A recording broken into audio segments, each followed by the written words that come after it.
XIIe siècle. Les Gobirawa abandonnèrent Birni-Lalé pour descendre vers le Goulbi de Maradi et établir leur capitale à Issataou al-Kalawa. Plusieurs rois régnèrent dans cette ville fortifiée. Le plus connu de ces rois est sans doute Bawa Zandarzo.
Dispersés par les Peuls, les Gobirawa s'installent d'abord à Gawangazo, près de Samombirni, dans l'actuel Nigeria. Par la suite, les Gobirawa revinrent créer Giratawa, non loin de Maradi.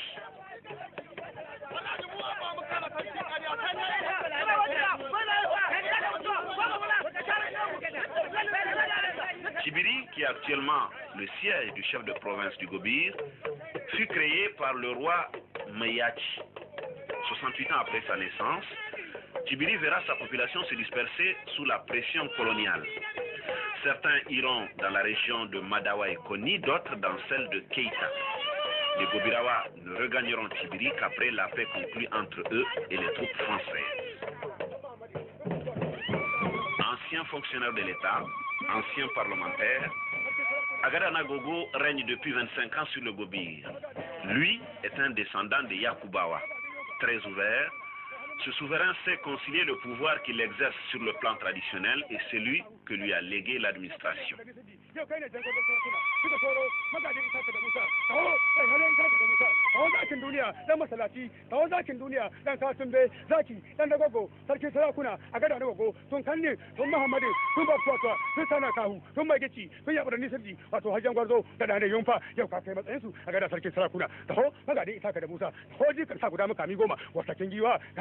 Ali babban kandami shakwarfa sarkin sarakuna mai gobirawa zaki mai halin isaka da Musa taho mai halin mai gici taho mai halin yabudan sidi taho yau kai ne kana halin wanda yace rana da kanta muna da kingin yaki kai gobirawa kai kakannin ku sun fice birnin kisra wato a bakuran tsaba kuma da soshiya dan gayya gobirawa na koba an dan yaki yanzu mu ya kuwa muka iko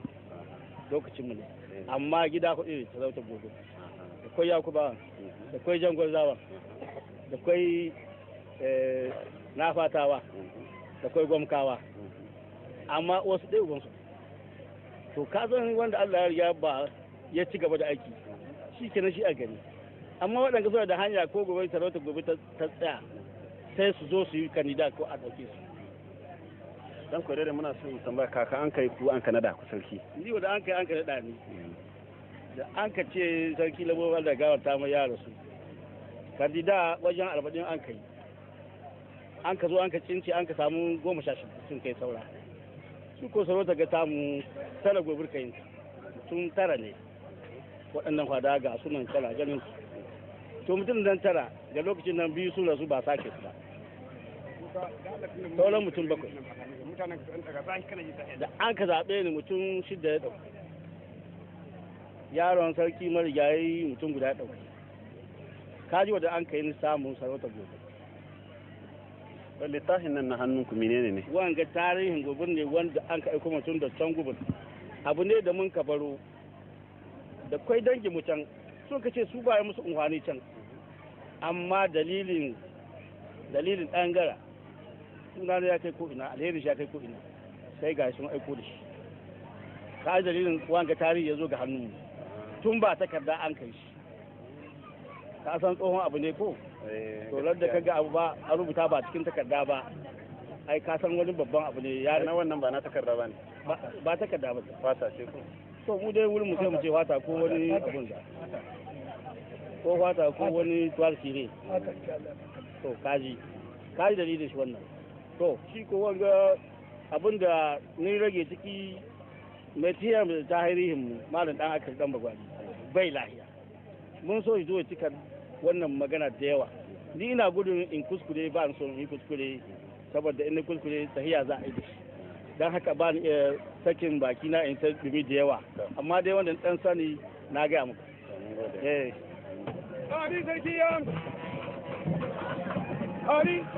Aujourd'hui, 4 familles peuvent régner sur le Gobir. Les Zangorzawa, les Gomkawa, les Nafatawa et les Yakubawa.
Magadin Musa,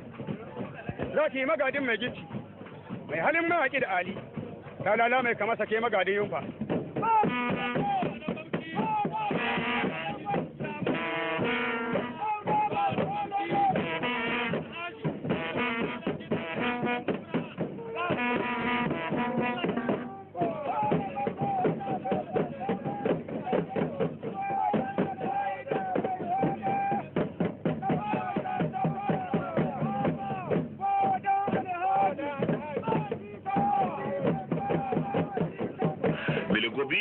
Avait 3 pouvoirs sur lesquels reposait la vie du peuple.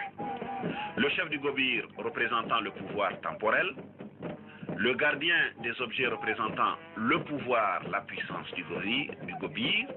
et enfin le fameux livre qui retrace l'histoire du Gobir et détenu par la famille des Dan Al-Khali. Il y a un pouvoir que beaucoup ignorent, c'est celui détenu par une femme, Inna Alima.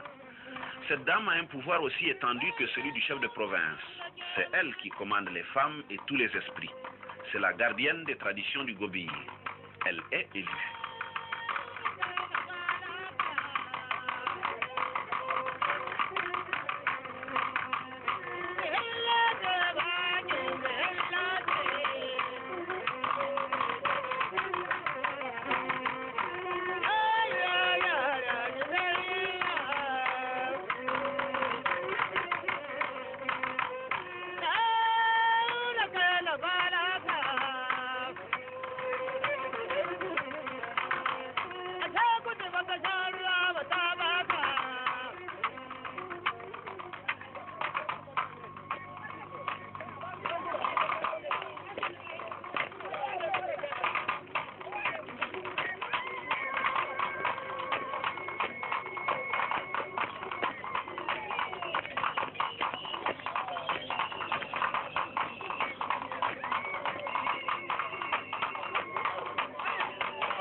na mai jito kanan sambo wai na do ta dan baran mai ya san na mai jito na falaka aliyari ji kai madaluda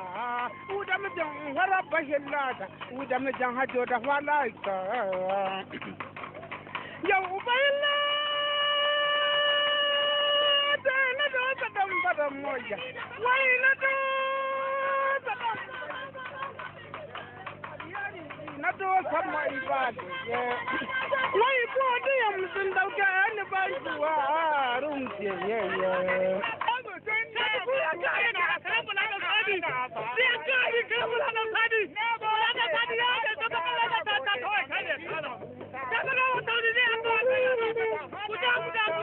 La tradition raconte qu'au départ, les Gobirawa avaient 2 tambours et 2 bracelets, dont certains en or et d'autres en argent, puis un sable spécial. Ces objets représentaient le pouvoir. Ils